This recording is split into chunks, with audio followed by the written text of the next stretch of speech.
cirurgia robótica para o tratamento de remoção do câncer na próstata. Você já ouviu falar? É uma inovação. Mas quem é que pode fazer isso?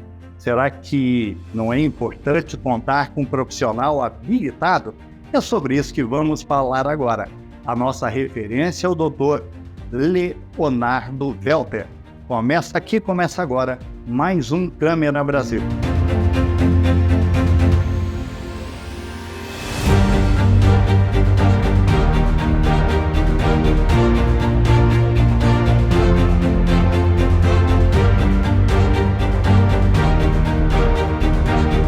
Olá, doutor, tudo bem? Tudo bom.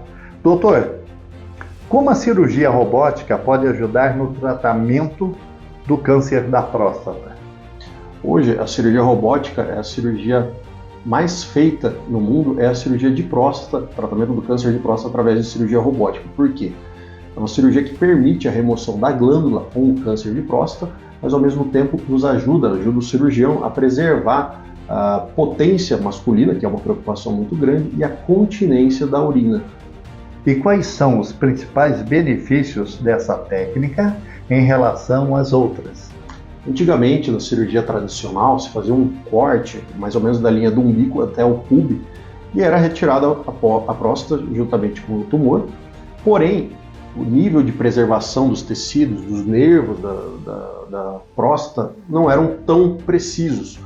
Hoje, com a cirurgia robótica, eu tenho um aumento de aproximadamente 15 vezes e pinças delicadas, onde eu consigo separar exatamente o local do nervo da próstata. E juntamente com isso, eu consigo fazer a preservação da continência da urina do homem. Não é 100%, né? Nenhuma cirurgia a gente fala que é 100%, mas a cirurgia robótica veio para auxiliar muito no nível de preservação das funções masculinas. Doutor Leonardo, quanto tempo é necessário para a recuperação de um paciente após uma cirurgia como essa? Geralmente a gente consegue com que o paciente que é submetido a uma cirurgia robótica de próstata receba alta hospitalar em 18 a 24 horas após o procedimento. Então muitas vezes ele não chega a ficar nem um dia todo no hospital. Já em termos de recuperação total, para voltar aos trabalhos e tudo mais, pacientes que têm um trabalho mais burocrático, trabalhos mais leves, podem ter a recuperação em até uma semana já voltar ao trabalho. Existem riscos ou complicações associadas à cirurgia robótica? Como todo procedimento, existem os riscos. Os principais problemas que podem ocorrer, como qualquer cirurgia, são riscos de infecção, sangramento e necessidade de uma UTI, por exemplo. Com a cirurgia robótica, isso é muito minimizado. Praticamente a transfusão de sangue é quase zero, muito próximo a zero, e a ida de uma UTI, infecções, tem caído bastante também por ser uma cirurgia minimamente invasiva. Doutor, essa cirurgia robótica é uma boa opção, uma opção viável para todos os pacientes com câncer de próstata? Com certeza, aqueles pacientes que apresentam um status de performance, ou seja, que têm condições de ser submetido a uma cirurgia, com certeza a cirurgia robótica ela é uma opção para todos esses pacientes. Porém, os pacientes que não têm uma saúde muito boa, ou seja, aqueles pacientes muito idosos ou que têm uma doença muito grave, geralmente esses pacientes eles vão precisar de um outro método de tratamento, como a radioterapia e não uma cirurgia. Mas os pacientes que têm a indicação de cirurgia, com certeza a cirurgia robótica é indicada para esses pacientes. E qual é a diferença entre a cirurgia robótica e a cirurgia tradicional para esse tipo de tratamento? Eu diria que a principal diferença está no nível de detalhamento. Enquanto a cirurgia robótica me amplia em 15 vezes o tamanho da minha visão, ela também me dá uma visão tridimensional.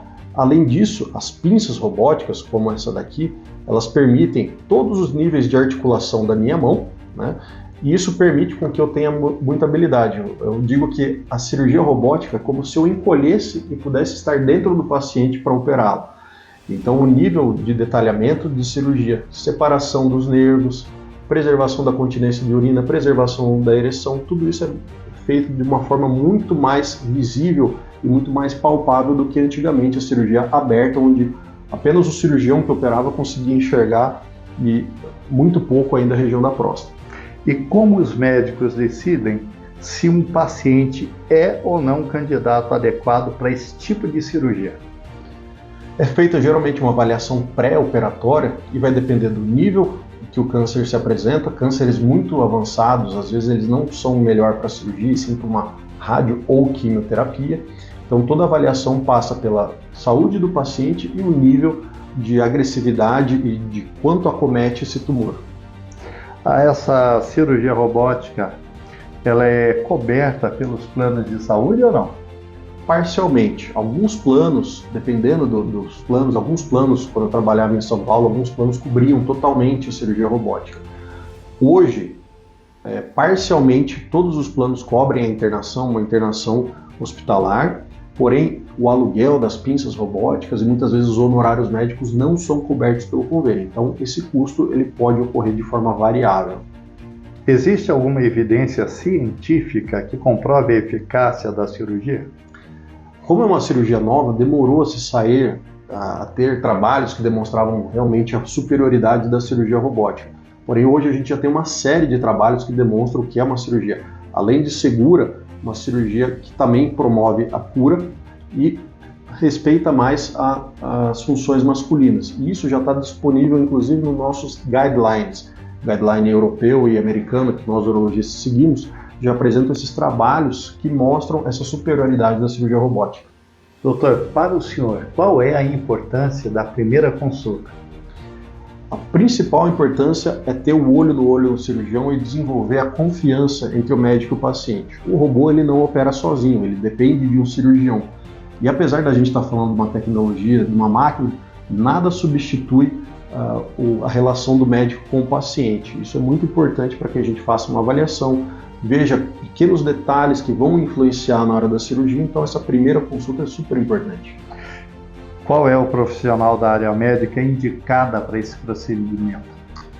A remoção da próstata é feita principalmente pelos urologistas. Todo urologista é um cirurgião, nem todo urologista está habilitado a operar robótica, então procure saber se o seu cirurgião urologista é habilitado em cirurgia robótica, e também os cirurgiões oncológicos também podem fazer essa cirurgia.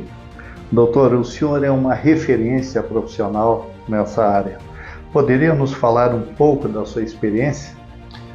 Bom, eu sou formado aqui no Paraná, em Curitiba, né? Fiz a minha residência médica de urologia aqui em Curitiba também e fui a São Paulo, no maior centro de câncer da América Latina, que é o AC Camargo Cancer Center, onde eu fiz essa especialização em tratamento de câncer, principalmente utilizando a cirurgia robótica, né?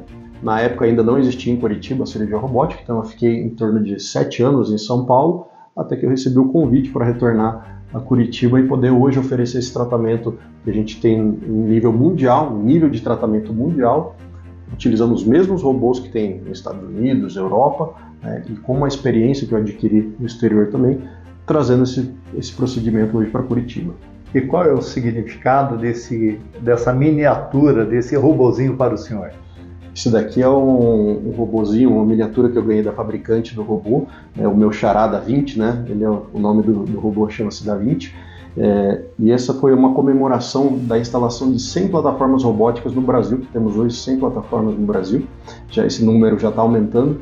E por ser um cirurgião precursor da cirurgia robótica e um cirurgião de grande volume, eles me presentearam com uma lembrança dessa daqui. Voltando a falar da cirurgia, como é o pré e o pós-operatório? O pré-operatório não exige nada de especial. Simplesmente o paciente ele tem ali que fazer o jejum para a cirurgia dele. Claro, alguns medicamentos precisam ser suspensos, no caso de anticoagulantes, mas não existe nada em especial. O uso de laxantes, supositórios, nada disso. O pré-operatório é um pré-operatório normal. O pós-operatório, o paciente já levanta da cama no mesmo dia, já toma banho sozinho, já se alimenta com uma dieta normal logo no dia em que foi operado. E ao longo dos dias ele só tem que evitar de se esforçar muito e tudo mais, né? E não tem nenhuma outra recomendação, nenhuma outra restrição além desse esforço excessivo. E quando ele volta à normalidade? Geralmente a gente usa um catéter urinário durante 7 dias, que ele vai moldar a nossa costura. Quando a próstata é retirada, a gente costura a bexiga diretamente na próstata, diretamente na uretra, desculpa. Então, Esse catéter fica por 7 dias. Após os 7 dias eu retiro esse catéter no consultório e ele volta à normalidade. Pode dirigir, pode voltar ao trabalho sem nenhum problema. Onde o doutor opera? Meu principal local de atuação é no Hospital Marcelino Champagnat de Curitiba, que é um hospital de referência em cirurgia robótica. Para saber mais, o que devo fazer? Pode entrar em contato através das nossas redes sociais, tem bastante informação no nosso site também, ou agendar uma consulta para que a gente possa explicar melhor sobre o procedimento. Doutor, quero agradecer a sua participação e destinar o tempo necessário para as suas considerações finais. Muito obrigado, gostaria de agradecer pelo espaço, pela oportunidade. E o recado que eu sempre gosto de deixar é esse: o cirurgião, apesar de ser a tecnologia da cirurgia robótica, quem opera é o cirurgião. Então a cirurgia robótica depende da capacitação do seu cirurgião. Procure saber se o seu cirurgião ele é certificado, se ele tem experiência, procure saber sobre o currículo do seu cirurgião. E é importante que tenha a confiança suficiente para que você vai ser submetido a uma cirurgia, né? Você vai estar na mão do cirurgião. É importante que nessa consulta aconteça esse vínculo para que tudo corra bem no decorrer de todo o perioperatório. Obrigado mais uma vez. Obrigado.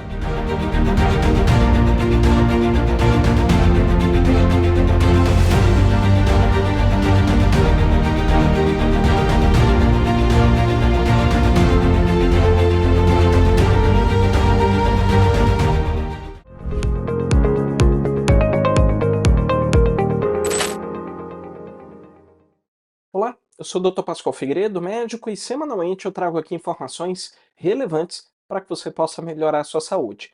Em algumas semanas atrás eu trouxe a importância da musculação. Hoje eu vou trazer a importância do intervalado de alta intensidade. Se você é aquela pessoa que tem cansaço, indisposição ao longo do dia, sente sonolência, você é aquela pessoa que se sente improdutiva, até mesmo com relação a quadros de transtornos importantes no âmbito emocional, como depressão ou ansiedade, que te suga a energia. Você sente que antes de terminar o dia você já está esgotado. Então esse exercício vai fazer muito, mas muito bem para você. A gente, todo santo dia, tem uma capacidade limitada de produzir energia. Quem faz essa produção são as mitocôndrias. Lembra lá no ensino médio, quando falava sobre ciclo de Krebs, aquela coisa toda? Pois bem, é lá mesmo. Onde a gente pega o combustível, seja a gordura, seja a glicose que a gente tem, para a produção de energia no nosso organismo. E para que a gente aumente a energia, a gente precisa aumentar o número de mitocôndrias. E como é que a gente faz isso? Cansando. Isso mesmo que você ouviu. Doutor, mas você não acabou de dizer que esse exercício é bom para quem se sente cansado? E daí você quer que a gente canse mais? Isso mesmo. Porque se você se sente cansado ao longo do dia, significa que sua capacidade de produção energética está limitada. Como é que a gente avisa para o nosso corpo que ele precisa aumentar a quantidade? Cansando. Exercícios de ofegância. E qual é o mais prático de ser feito? O HIIT, de alta intensidade. São exercícios intervalados de alta intensidade. São exercícios que em 20 minutos, não precisa mais do que isso, você acaba fazendo com que o seu corpo se sinta ofegante dentro de 20 minutinhos. E você basicamente vai dizer para o teu corpo: poxa, eu não sei o que o Pascoal está fazendo. Se ele está fugindo de um leão, de um ladrão, eu só sei que o coração dele não aguenta. Eu vou precisar melhorar a cada dia, porque todo dia ou a cada 2 dias ele tá se esforçando bastante. Parece importante. Então o que o nosso corpo vai fazer? Aumentar a capacidade cardiovascular, aumentar a capacidade pulmonar.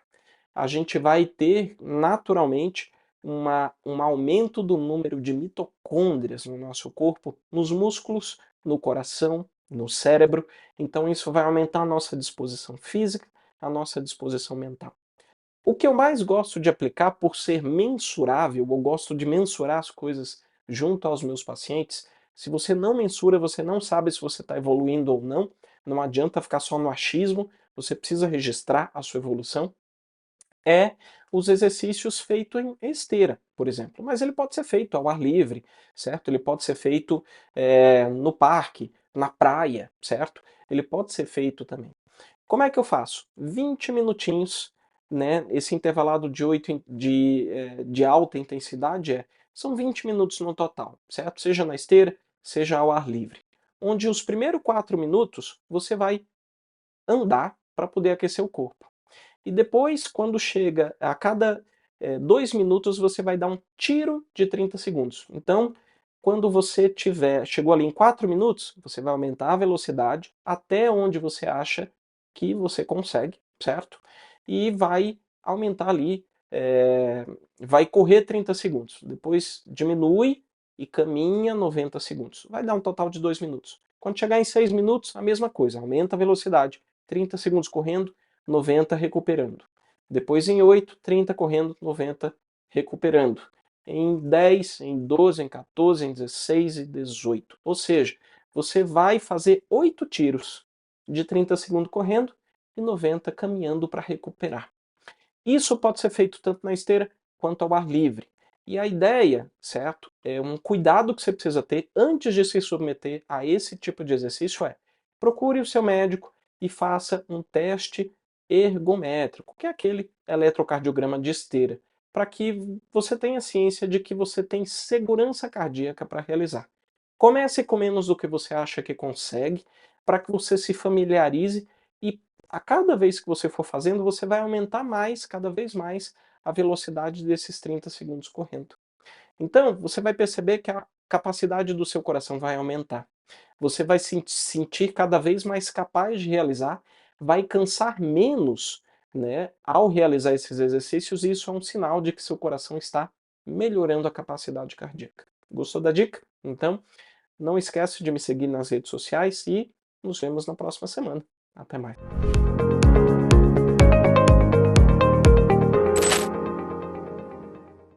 A identidade visual de uma empresa passa necessariamente pelos trajes corporativos dos seus colaboradores. É sobre isso que vamos falar agora. A nossa grande referência é a Santé Brand.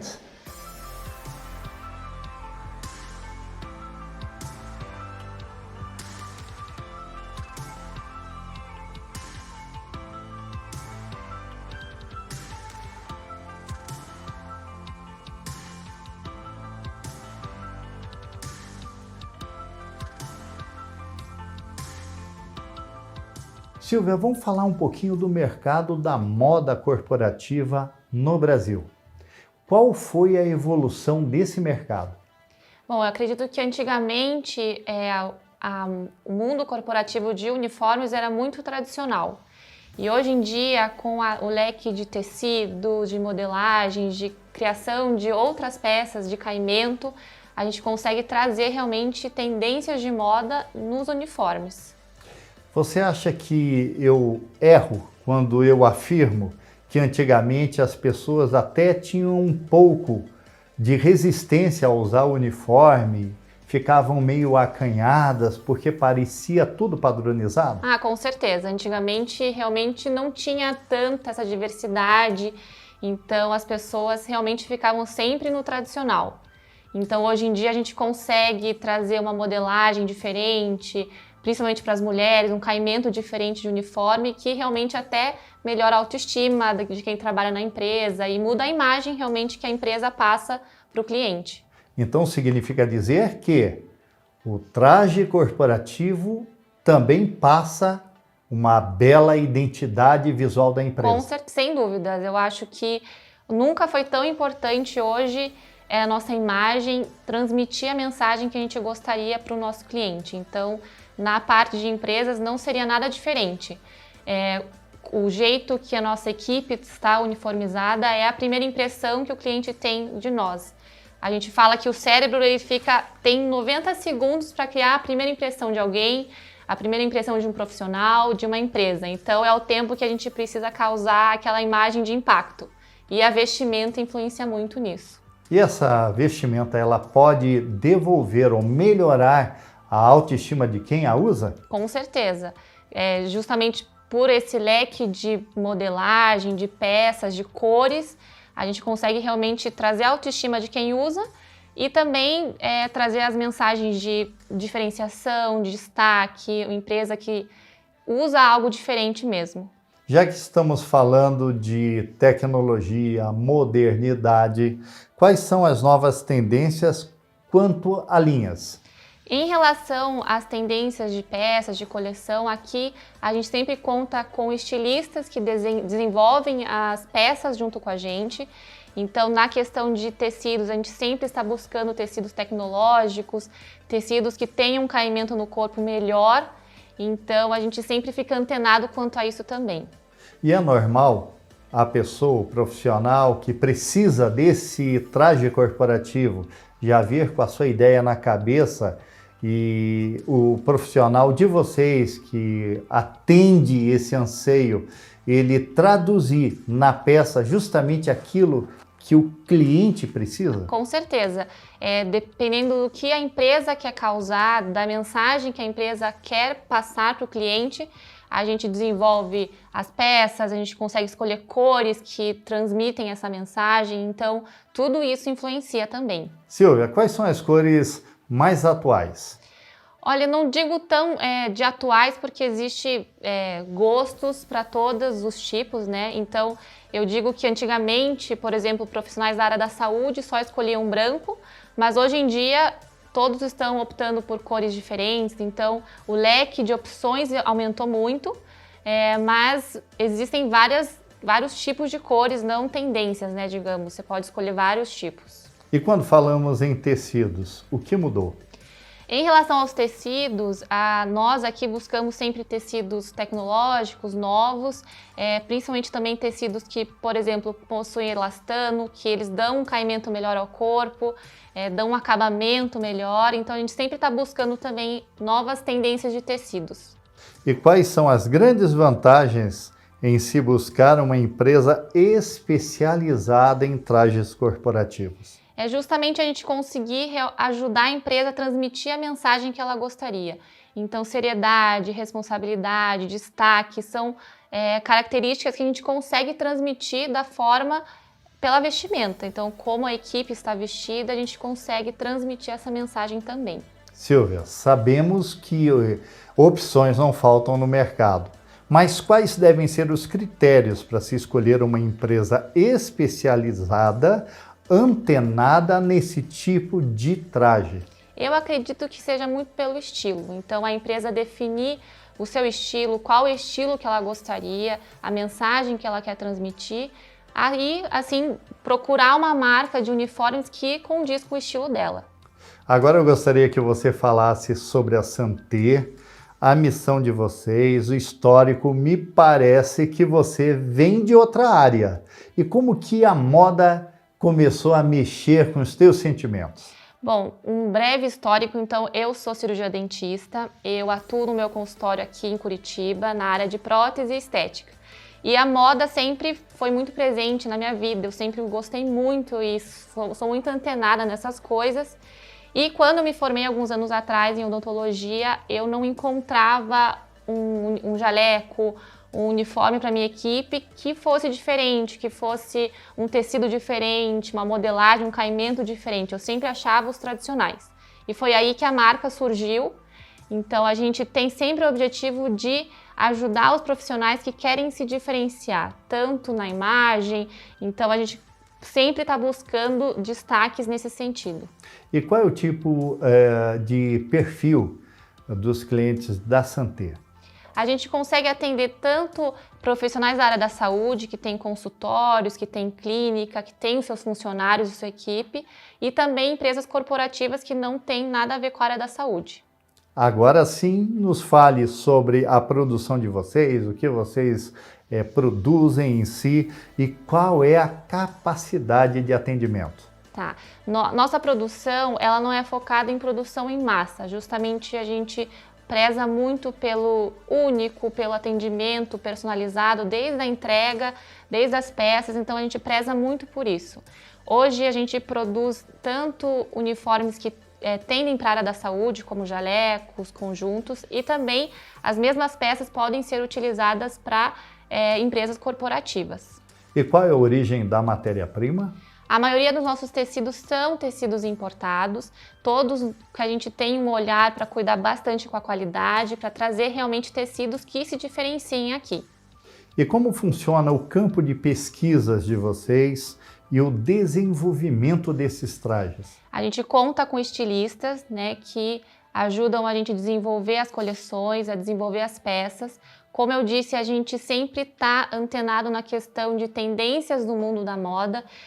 Algo que eu sempre quis é trazer informações de moda nas nossas peças.